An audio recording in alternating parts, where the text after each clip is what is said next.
See, if Labor is as fired up as we do predict, we are joined by Shadow Treasurer Jim Chalmers, live from Brisbane. Jim Chalmers, thank you for your time. Was Trudy right? Are you fired up?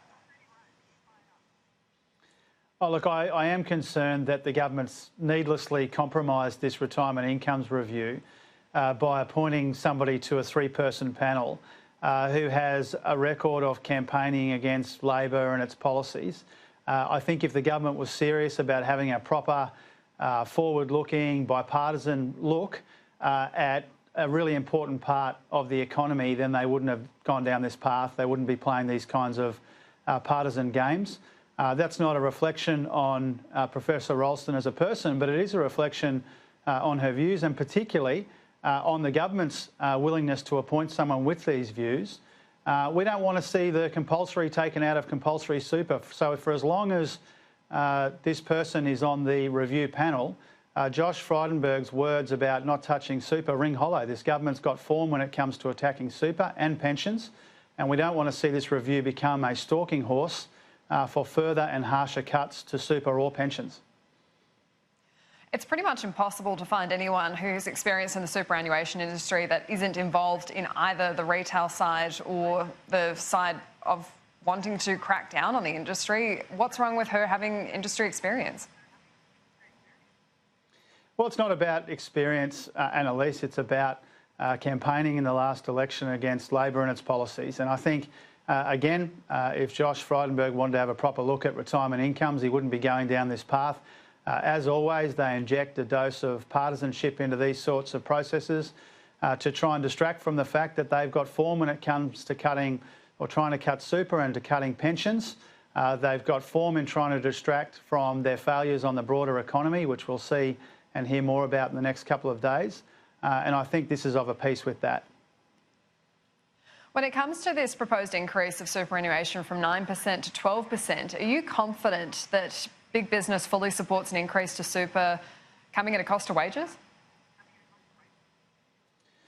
Oh, look, it's a legislated increase. It's not a proposed increase. It's actually been legislated. The government slowed down the increase multiple times, but the legislation says that it's to get to 12%. We know that big sections of the Liberal Party don't believe in that.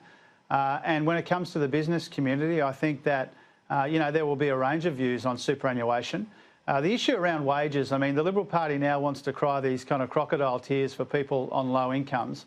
I think there's a lot of understandable scepticism in the community that if the government was to slow down the increase in the super guarantee again, that would automatically flow through to higher wages. I think more likely than that is that the savings from the superannuation guarantee would just go to companies' bottom lines. Profits are already very strong in this country. Wages are historically stagnant, and people don't yet have what they need to retire with dignity and adequacy after a lifetime of work. So we think it's important that superannuation get to 12% on the legislated trajectory. The government should stop playing games with that with this retirement incomes review.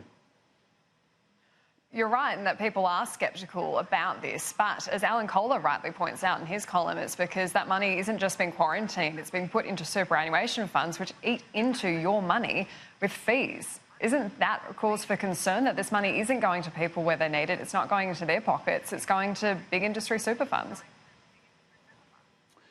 Oh, he's not just talking about industry super funds, he's talking about super funds more broadly, and a lot of the bad behaviour when it comes to fees haven't been in the industry side of things.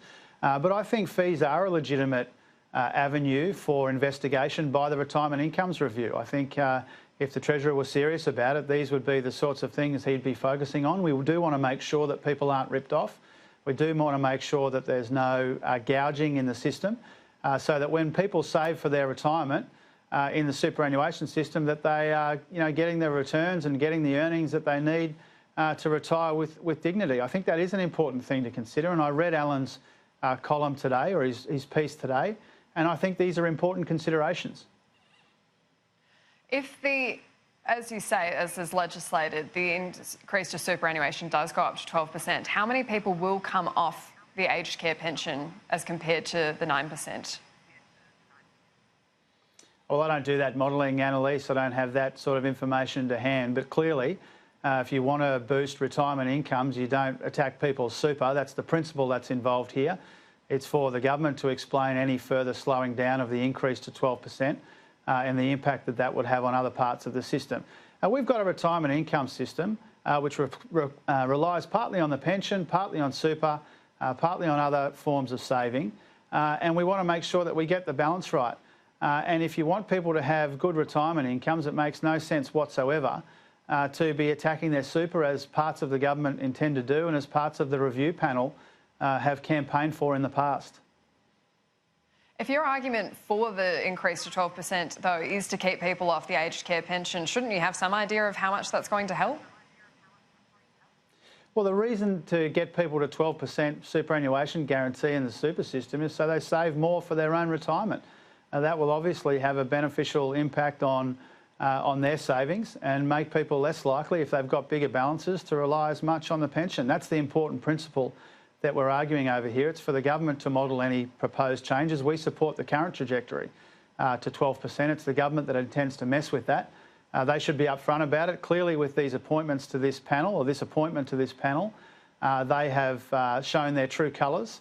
And as always, the kind of extremists on the backbench of the Liberal Party which want to see further cuts to superannuation, some of them want to see the family home included in the pension asset test, then typically what happens here is Josh Frydenberg says he's not interested in something until the backbench says they are, and typically the backbench tail wags the dog.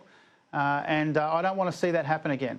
And the retirement incomes review should have been a really good opportunity to look at some of these issues in super, in fees, in the pension, all of these sorts of issues in a proper way, not use them as use it as an excuse for harsher cuts to the pension and to superannuation by a government which has form in cutting both. When it comes to the predicted cut to the interest rates that we're expecting from the RBA tomorrow, we heard Treasurer Josh Frydenberg say that that's more of an indication of global factors than anything wrong with how they're managing the economy. I'm guessing you don't agree? Well, I mean, firstly, I don't preempt the decision of the Reserve Bank tomorrow, but as Trudy in your cross a moment ago rightly identified, the market almost universally expects rates to be cut again. To a new record low, less than a third of what they were during the global financial crisis.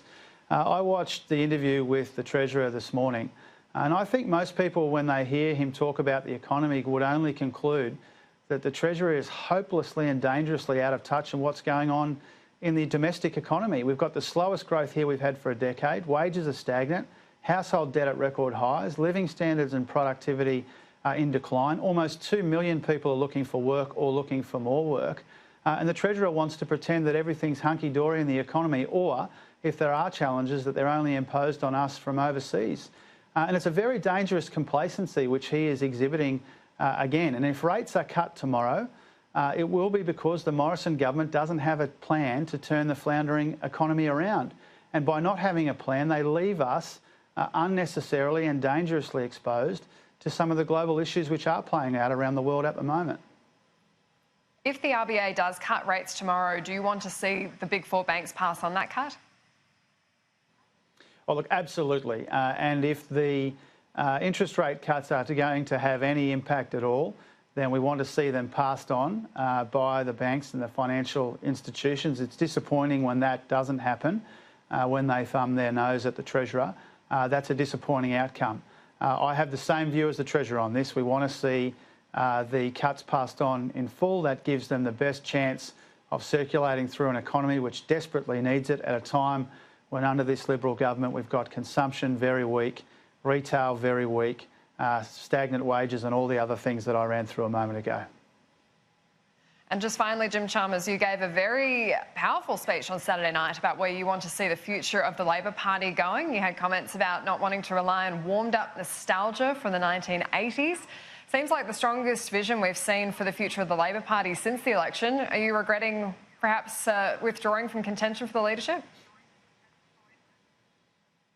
Of course not. I don't second-guess that decision for one moment, but the speech in Bathurst, which is an important speech in the Labor Party to commemorate Ben Chifley's life and legacy, gave me an opportunity to make a couple of points about the future, which is that the Labor Party is always better when it looks to the future, when it cares about economic growth and how the gains of economic growth are redistributed, when it cares about how we make sure that more people get a stake in a growing economy, and how we make sure that when things like technology changes the workforce, we make sure that there are opportunities for ordinary working people and not just downsides. And Anthony Albanese will be giving a speech, a vision statement shortly about jobs of the future in the economy.